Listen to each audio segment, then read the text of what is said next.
Welcome to the It Was a Thing on TV podcast, episode 2, submission 002, Mr. Smith, which aired on NBC from September 23rd of 1983 to December 16th of 1983 for a total of 13 episodes.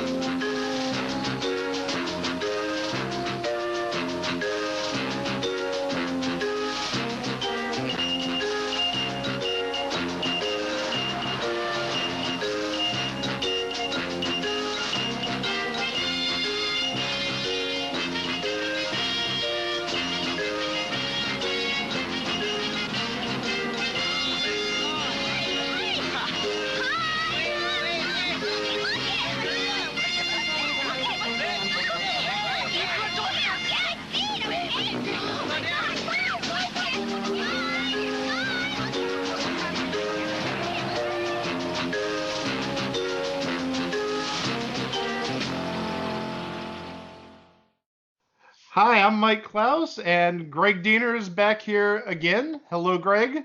Hello, and Mike, we have our third co-host with us for the very first time on this podcast. Yes, the third half of this podcast is with us. Finally! Finally, it's the one and only Chico Alexander.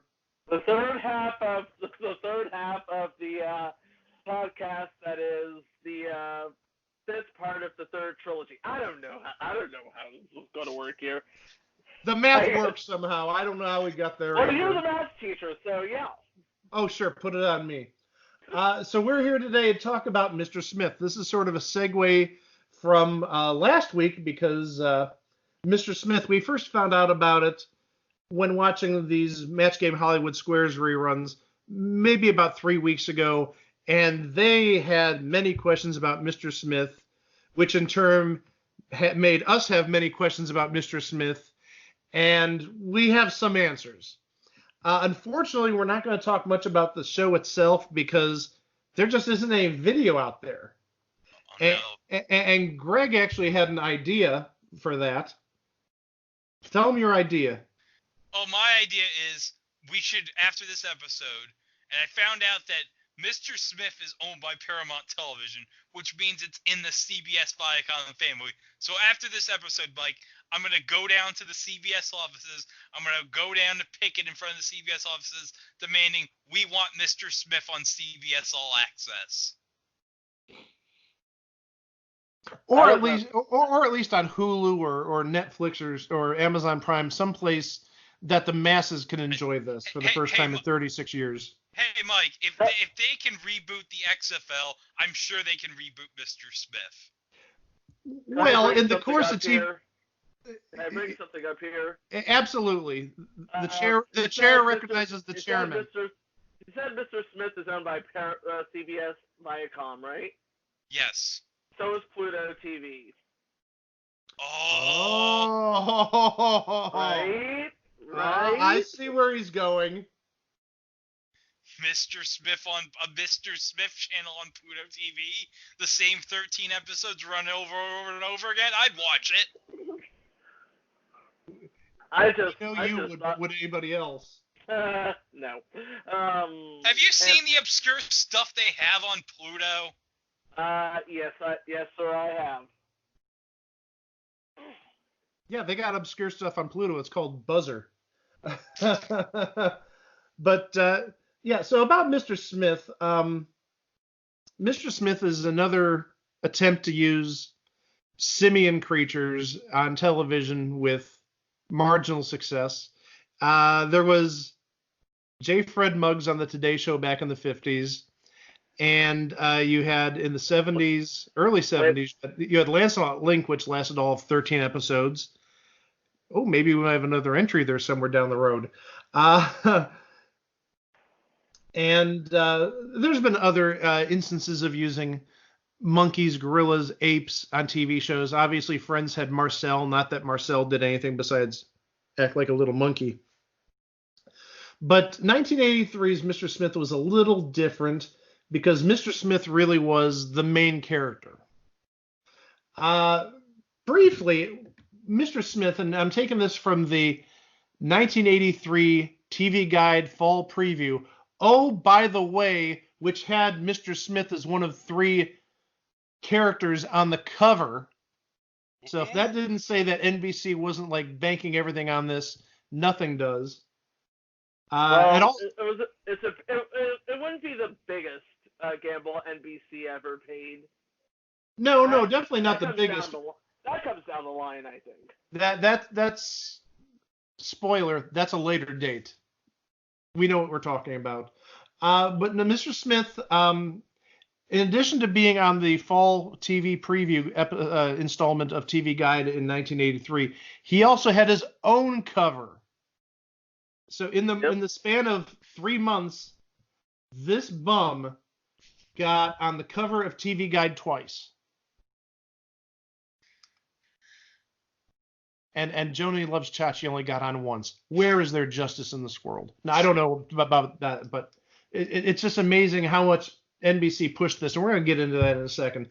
I do want to read the capsule that NBC, or rather TV Guide, has here for Mr. Smith, which probably will sum up the show and give you enough information that all the information you need to know.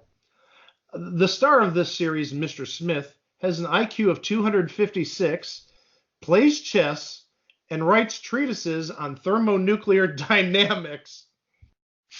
Okay, I need to compose myself. Oh, you'll see why he's laughing in a moment, friends. Well, as Alfred Hitchcock might say, you can imagine the producers had to scour Hollywood for an actor who could simulate intelligence. Ha ha ha ha ha.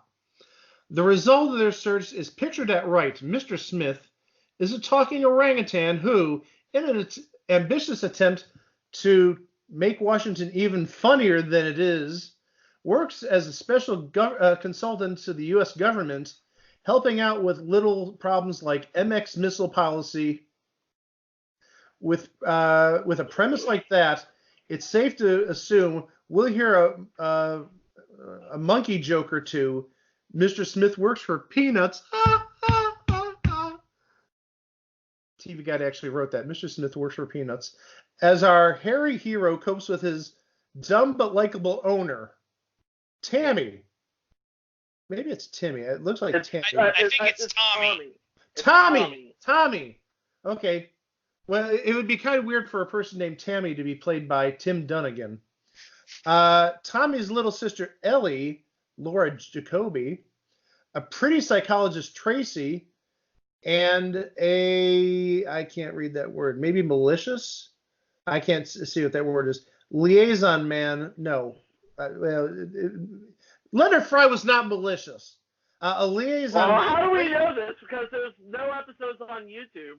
Yeah, there's no footage, so how would we know? Well, we got an open, but the open doesn't have Leonard Fry. But yeah, he is some sort of delicious liaison man, Raymond Leonard Fry. Raymond is on the prickly side, but who wouldn't be playing second banana to an ape? Maybe he was the Dr. Smith to the robot. Yeah, there's the Dr. Smith to the Mr. Smith. He was the Dr. Smith to the Mr. Smith. Or the Dr. Smith to the Mr. Who or something like that. But so the one thing that I noticed regarding the episodes, at least the episode guides, the listing of the shows, the episode names themselves, it's sort of like a precursor to Monk. If you've ever seen Monk, it's always Mr. Monk gets a colonoscopy, Mr. Monk visits the moon, Mr. Monk finds his long-lost brother. That's sort of the case here, except for a number of episodes. The first episode, actually the first 2 episodes, it's a 2-parter. Welcome to Washington, Part 1 and Part 2. But then, Mr. Smith finds his brother. More about that in a bit, right, Greg? Yes. Oh, yes, that'll be so great. I can't wait to tell you all about Mr. Smith's brother. Mr. Smith operates. And actually, I found the capsule from one of the TV magazines about that. Mr. Smith was actually like making recommendations for an operation on a CIA or FBI agent. I'm not even kidding. Uh, oh, here we go. Talking about finds his brother. Number 5, Mr. Smith rescues Bobo. Oh, Number 6, Mr. Smith falls in love. Aww. no. Oh. Because that's what you do when you're a monkey working. When you're a monkey with high intelligence working in Washington with monkeys of low intelligence, you fall in love. Well, was Mr. Smith was falling in love with a human, or was he falling in love with a fellow orangutan? I'm going to guess falling in love with a human. That'd be pretty weird. Greg, do you really want me to go search while we're doing this? I can, and I will. Oh, Jesus, I shouldn't have said But, anything. Greg, while Mike is looking for that, I just want to point out one thing. You just mentioned a monkey falling in love with a human as weird. Because a talking monkey with a 256 IQ is not weird. No, it's absolutely normal, of course. And actually, I'm sorry, I have the capsule from TV Guide for that. I just wanted to say when you said Mr. Monk finds his long lost lover, I was almost chuckling a bit in the background because I was picturing the thought of Tony Shalhoub trying to find his long lost brother. Well, Mike, I have a TV Guide listing in front of me on that episode regarding the surgery. Do you want me to read it? You mean episode 4, Mr. Smith Operates. Yes. All right.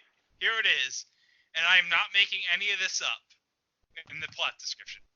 Mr. Smith disagrees with a top brain surgeon, and it has the actor's name, which I'm not making up, Olaf Pooley. What a name! Mr. Smith disagrees with a top brain surgeon about a risky surgical procedure planned for an important space scientist. Okay, a monkey talking to a brain surgeon. I don't know how to. That's just too crazy. Also, if you're the brain surgeon and why would you be getting advice from an orangutan with a high IQ? It's like you're the expert brain surgeon. Why are you taking advice from this simian? Because apparently he doesn't know any better. Remember, he's a doctor. Because it's 1983 NBC. Enough said. Yes.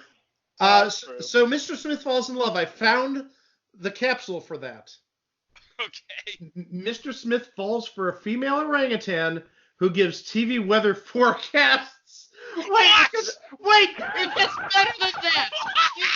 Wait. Oh my god. But wait. Oh my god. I gotta sit down here. Yeah, wait, there's more.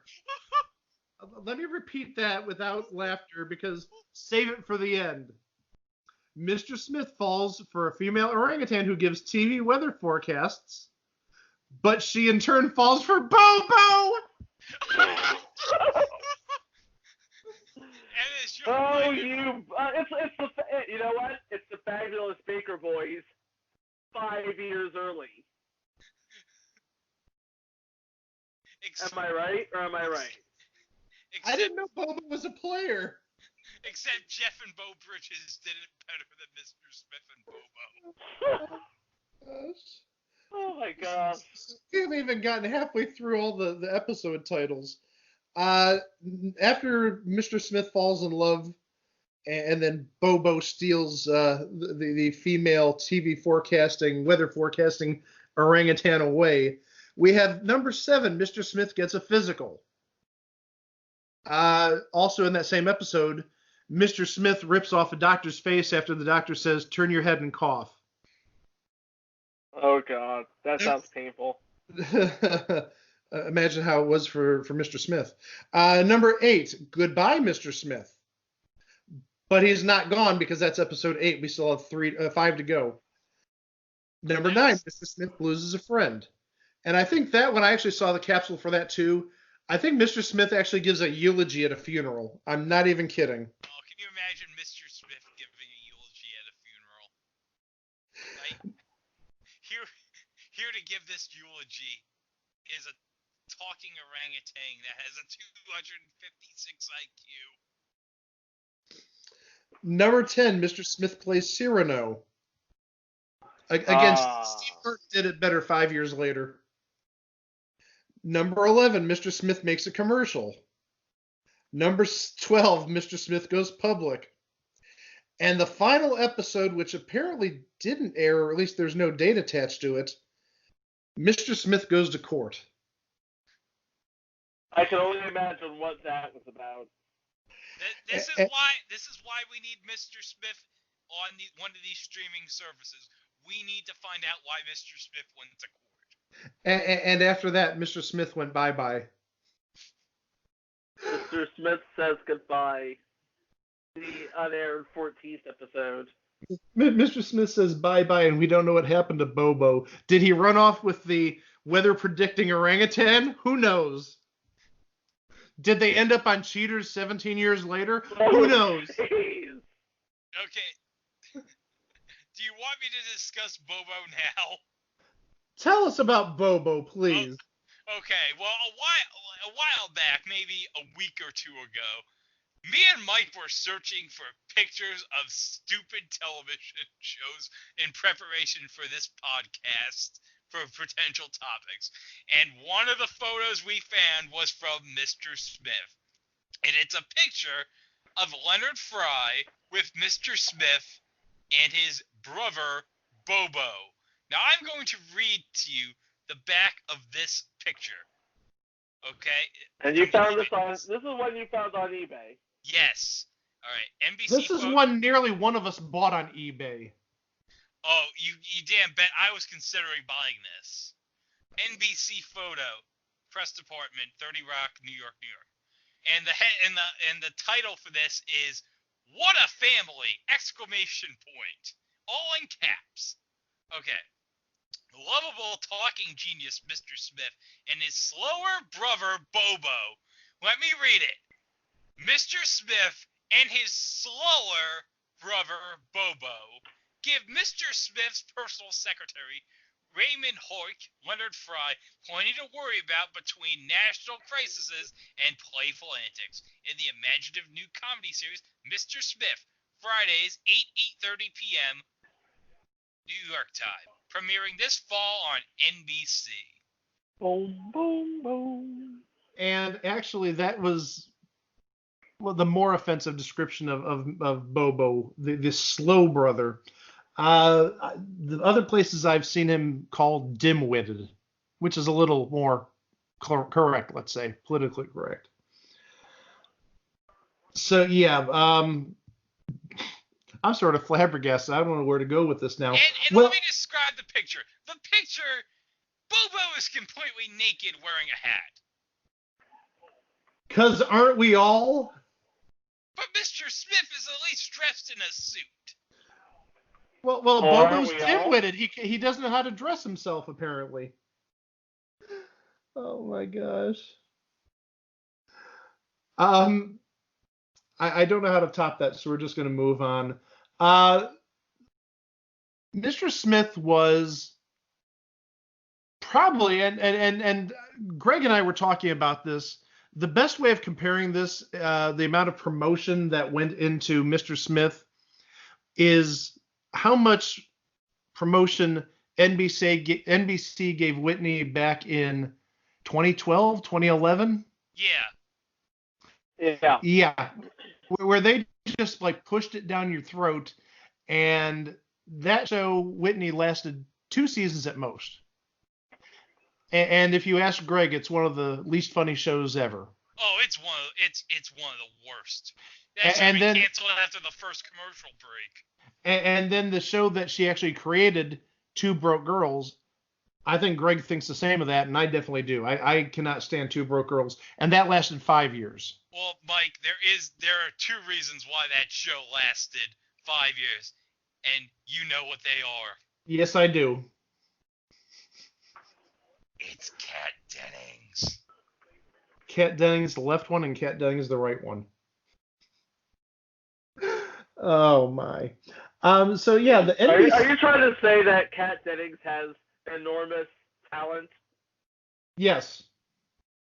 Amazing Because talents. Because she does, she's a genuinely funny individual. Oh, I'm not doubting that at all. I almost feel like I should pull up the screen grab from Match Game Hollywood Squares this week of Leonard Fry holding the card that says boobies on it. So yeah, about the NBC hype machine. Oh my gosh. I mean, they did everything to make this show succeed.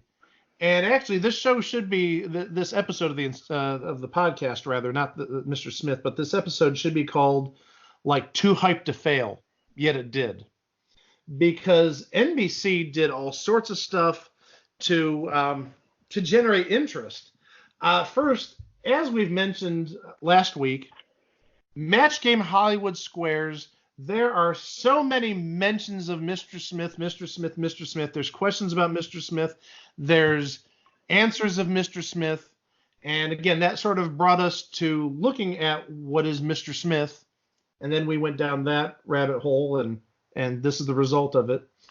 And specifically, I think Greg had been anticipating something happening for the last month or so, or 3 weeks. And here it is. This comes from this past Monday on Buzzer. This past Monday, the 14th of October.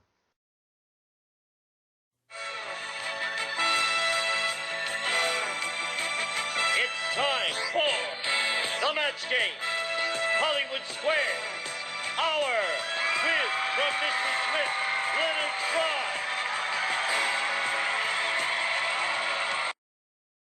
Oh, that was fantastic. That was the greatest thing Gene Wood has ever said in his entire career, as I said, and it was worth all the hype.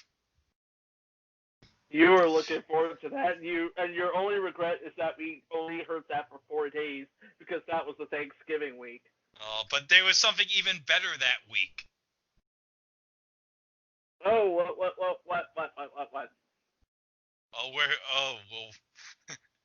did you happen to catch on the Wednesday show? And we're gonna bring this up, that Gene brings up to Leonard that Leonard and Mr. Smith were going to be in the Macy's Thanksgiving Day Parade. And that's actually the next thing I wanted to talk about. Yes, Leonard Fry and Mr. Smith, they were in the NBC Macy's Thanksgiving Day Parade in 1983. And, I mean, this is going to be a totally separate episode in and of itself. But, like, the entire Macy's Thanksgiving Day Parade that year was, like, only NBC stars, only NBC cartoons. If you looked at it, I mean, yes, they had Mr. Smith and Leonard Fry. There was Bowser, or rather John Bauman, I should say. He was a little more professional at the time for Match Game Hollywood Squares Hour. There was the cast of We've Got It Made on a float. Another show that didn't last much longer than Thanksgiving in 1983. Dude, Spoilers! Hello? Mike, we had Matt McCoy singing at the parade. Yes, we did. But still, it's another show that barely lasted past Thanksgiving. It would be rebooted later, which, again, might be another episode. Wink, wink, wink, wink, wink.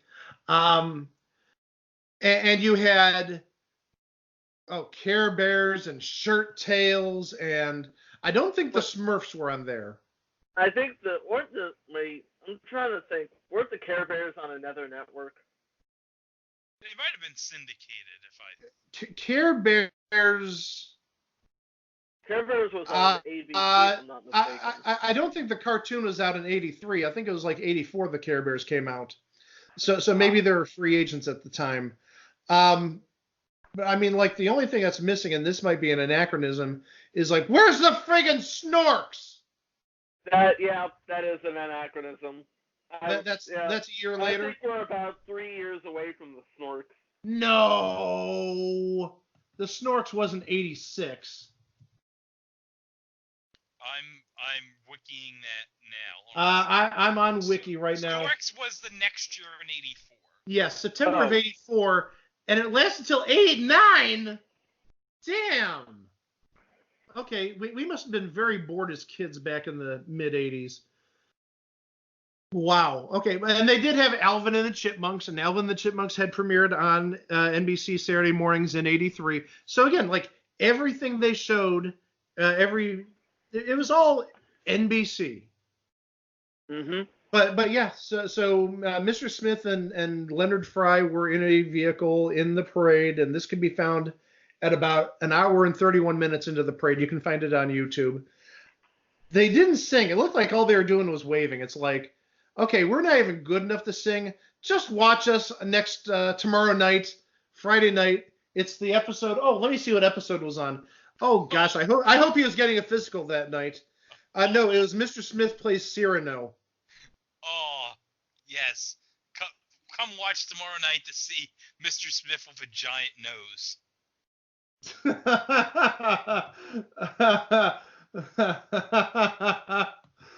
Now hold on. I'm just morbidly curious. I've got to see if that's what he really. Okay. Oh, here we go. Yes, I found it. Wait. Oh, I found something else too. Tommy asks Mr. Smith for courtship advice after falling for a lovely doctor. Now wait a second. How old was Tommy on this show? Because I thought, just based on the name Tommy, with all due respect to Tommy C, a good friend of ours. Tommy was played by Tim Gunnigan. Before, I think it was like 5 or 6 years before Captain Power, and like 2 or 3 years after the A-Team. Okay, Timmy would have been Tim Gunnigan, that's his name. Tim Dunnigan he was born in 55, so he would have been 28 at the time. Yeah, Tim Dunnigan had Dirk Benedict's role from the A-Team in the pilot, if I'm not mistaken. Okay, your name's not Tommy unless you're Tommy Z at age 28. You're Tom! You're Thomas! But so, yeah, Tommy asked Mr. Smith for courtship advice after falling for a lovely doctor. Aww. I'm going to puke in a second. And I'm looking at the ratings for the week before.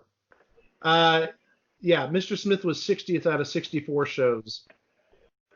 Jennifer Slept Here was 61st. Oh, and for Greg, Goodnight Beantown was 56th. Oh yeah, that's another thing. If you happen to watch the Friday episode of Match Game Hollywood Squares this past week, which would have been the Monday episode of week 5, because as we mentioned, the week Leonard Fry was on week 4 that aired this past week on Buzzer. There were only 4 episodes because it was Thanksgiving week. Yeah. But they more than made up for it with the references to the Macy's Day Parade on the Wednesday show. Oh, and apparently Manimal didn't air that week. Oh, darn. I think it was already on hiatus at that point, Mike. No, because I told going through the ratings, we haven't even talked about this yet. Mr. Smith started its premiere week in 47th place. Now, again, mind you, it's out of probably 64, 65 shows. But by the end of its run, its final week, it was 63rd out of 65 shows. Only beating a TV show called First Camera, whatever that is, and that's perpetually at the bottom of the ratings in 83 from what I've seen. And it also beat out an ABC News special about the Pope and his Vatican. I wish I was kidding. So from the sound of it, it was the absolute worst performing scripted show on that week. So we talked about Thanksgiving Day Parade. We talked about Match Game Hollywood Squares. Oh, wait, did you talk about the 900 number? You beat me to it. We're going to talk about a 900 number. A 900 number, Mike? Yeah, a 900 number. And this is actually where the image that you see for this episode came from. There was a 900 number, 940 Smith. So that would be 900, 407. What's the M at? 6. 6. So 6-4. 6474 or 6484. No, 6484. Yeah. So that number was a Mr. Smith hotline where at 50 cents a crack, you can call and get some sort of like insider scoop on Mr. Smith. Not like the Corey and Corey hotline of the 80s where, oh, he loves, playing volleyball in the rain. No, like spoilers for the next episode. Yeah, spoiler. Mr. Smith's getting a physical, and he rips off the doctor's face when the doctor says, turn your head and cough. But the funny thing is, well, first off, the screen grab, it says that it's the second message from Mr. Smith. So there was one before it, and presumably more after it. Something interesting I found in the course of researching for today's show. It has to do with NBC and 900 numbers. Sometime around September, maybe August of 1983, NBC ran The Godfather, and they had a 900 number where you could call. What was that? No. They invited. Plenty for you to take to work in the morning. Oh, it was The Godfather, probably.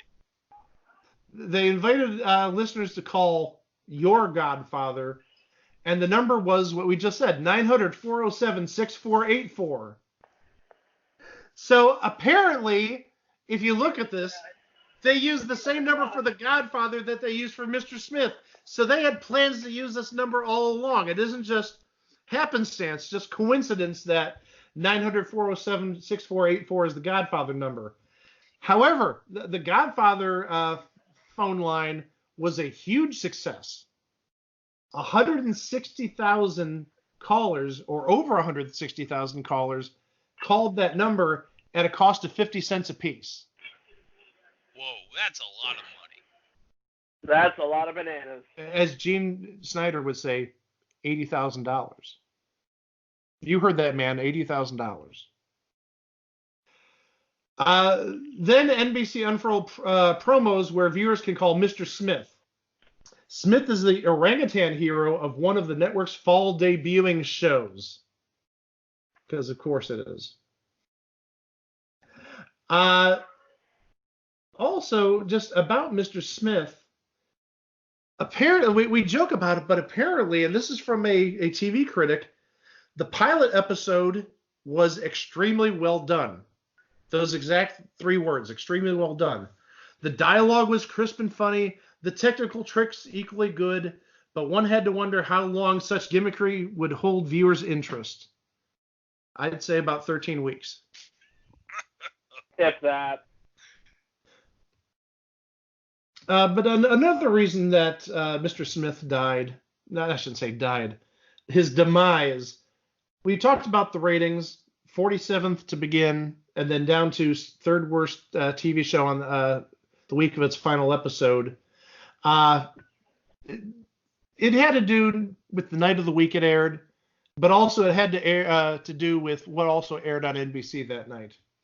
And I'm going to use the numbers from the week, that last week of Mr. Smith. So Mr. Smith was 63rd out of 65 shows. After Mr. Smith was Jennifer Slept Here. And Jennifer Slept Here was rated 61st that week. And then after Jennifer Slept Here was Manimal. That was 59th that week. And that was on the Friday lineup. That was Friday night on NBC, which really historically not a lot of people watch TV because they're going to see movies, they're going out, they're doing anything but staying home. The thing is, NBC's fortunes would actually change the following year and 2 years later. Specifically on Friday nights, you had Miami Vice. I mean, Miami Vice is the consummate 80s show. Oh, yes, that's when you think of the 80s, you think of Miami Vice. Yep. Reeboks, no socks, baby. MTV Cops. But also, And this is another interesting little tidbit I dug up while doing actual show prep. The voice of Mr. Smith. The voice of Mr. Smith was done by Ed Weinberger. You should know the name, but if you don't, about a year later, he co-created probably the biggest show in the 80s and probably one of the biggest shows of all time if it wasn't for the legacy that the main star of the show created. Ed Weinberger created The Cosby Show. And Amen and Dear John and a couple other shows. But 12 months later, Ed Weinberger would create The Cosby Show, which was #1 in the ratings from basically its entire run from 84 until 1992. So when you hear Mr. Smith's voice on those reruns Greg's going to get, that's Ed Weinberger, the guy that co-created Cosby Show.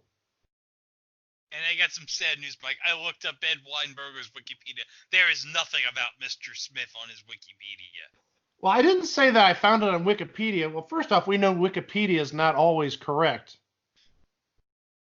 Wait, what do you mean Mr. Smith had an IQ of 74 and picked his nose the entire show? Darn Wikipedia. Wait, Bobo had the IQ of 256? No. I'm sorry. Bobo is not the name of a person who has an IQ of 256 or even 156. That's a stereotypical name of somebody that have an IQ of 56. That's horrible now that I think about it. Poor Bobo. And to label him as slow in the press release. Oh, come on, NBC. What the heck? Well, he's no Mr. Smith, that's for sure.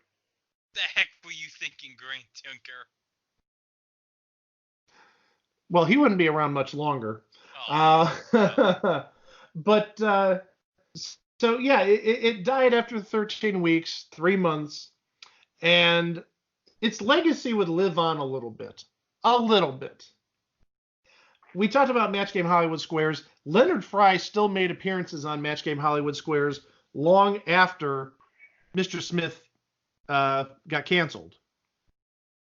I want to say he was on at least 3 or 4 more weeks, and he was just identified as Leonard Fry.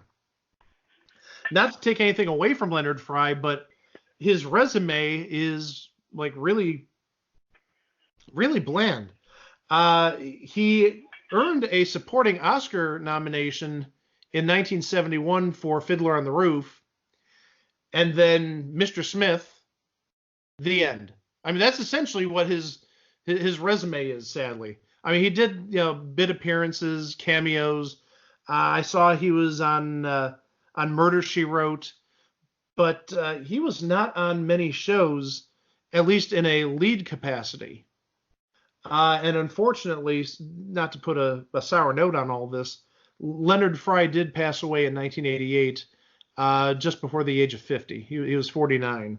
So unfortunately, we don't know what Leonard Fry could have done because he had such a reasonably short life. But yeah, the legacy with Match Game Hollywood Squares, supposedly, even after Mr. Smith had been canceled, Match Game Hollywood Squares was still doing jokes about Mr. Smith. Whether the NBC liked this or not is another story, but it did prove, I would assume it was good fodder for laughter. Even though they could have done Manimal jokes, they could have done Jennifer Slept Here jokes. I think the reason that they picked Mr. Smith is because this was the big show. This was promoted so much between the 900 number, the Thanksgiving Day parade.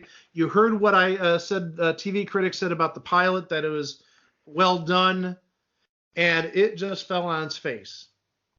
And sadly, all there is for us to see is a 1-minute opening from the TV show, which you heard earlier. And there's a bunch of promos for the Friday night lineup, including Mr. Smith on YouTube. Yeah, but there's no actual footage in terms of like from the show itself. Nobody wanted to waste that expensive videotape in 1983 salvaging 1 minute of this. Well, they did salvage 1 minute, but not 2 minutes. And we talked about NBC's horrible lineups, at least up until Miami Vice.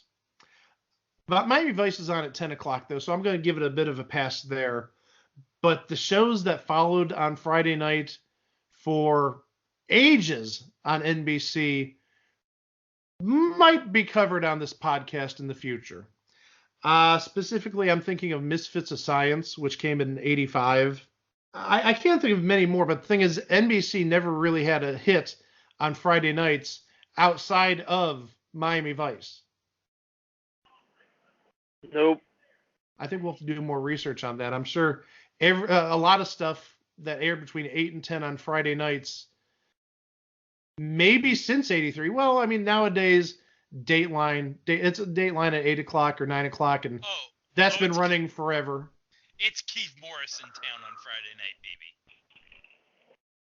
baby. Would you please take a seat over there? Thank you. No. That is...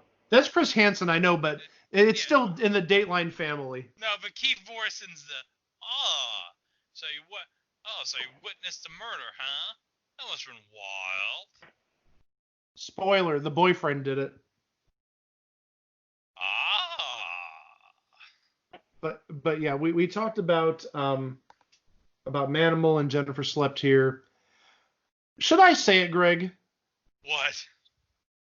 That we're covering those two shows in the next two episodes? Oh yeah, we should. We should definitely say it. Okay.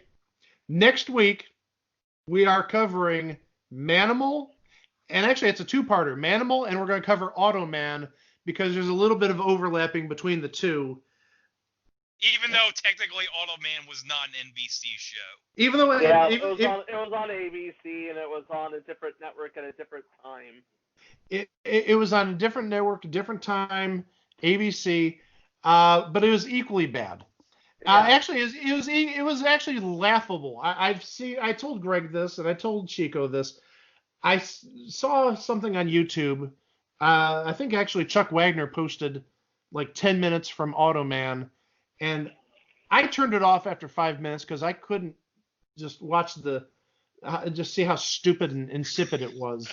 I can only imagine Mike watching Automan and 5 minutes in, leaving the room like, nope, I'm not going to watch anymore. Well, guess what I'm doing is show prep for next week. Watching a full episode of Automan? At least making it through the 10 minutes of Automan. And then we're going to talk Manimal, which... Oh, I can't wait. That's going to be great. I don't even know if I can make 5 minutes take 5 minutes. And we're going to answer the question, is Simon McCorkadale and Chuck Wagner separated at birth? No, seriously, look at the two of them together. Does one of them look like a panther and the other looks like a jaguar? No, there's another Automan joke in there, but I don't want to reveal too much of the plot line for next week. So, actually the week after that, number 4 is Jennifer Slept Here. And also, in case you're wondering, the episode numbers and the submissions aren't going to match. I'll tell you that right now, because next week is episode 3.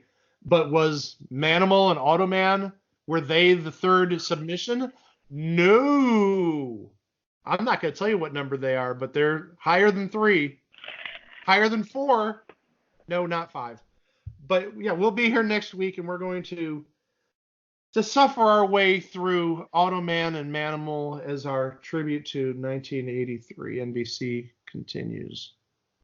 Do you just hear my enthusiasm when I say 1983 NBC? Yeah, I if you were any more excited, you would be Stonehenge. Oh, I'm so excited for this. I can't even tell you. I cannot wait for next week's episode because Manimal. Can't wait to finally talk about it. And I'm gonna love every second of it. At least one of us is anticipating this. Oh, come on! I get to talk about Simon McCorkindale on the podcast. How many times am I going to talk about... I'm never going to talk about Falcon Crest on the podcast. No, because it's lasted forever. We can make exceptions. Well, well, true. We can. We're not going to, but we can make exceptions. So remember, you can find us on Twitter, on Tumblr, on Facebook, on Instagram. Oh my gosh, I added an Instagram because apparently I want to be just as cool as the teenagers I teach at school. We're at all those with the handle It Was a Thing on TV. So find us at facebook.com/It Was a Thing on TV, twitter.com/It Was a Thing on TV, and on Tumblr at itwasthingontv.tumblr.com, and at Instagram at instagram.com/It Was a Thing on TV. And then our main site is itwasthingontv.podbean.com. Maybe a domain will be coming soon. Maybe. We'll see. But for now, thank you to Chico, the third half of our group. I still can't get fractions right. I'm sorry. And thank you to Greg as always. And I'm Mike Klaus, and we'll be back next week after suffering through Automan and Manimal. Wow. And if we have to suffer, you have to suffer. See you next week.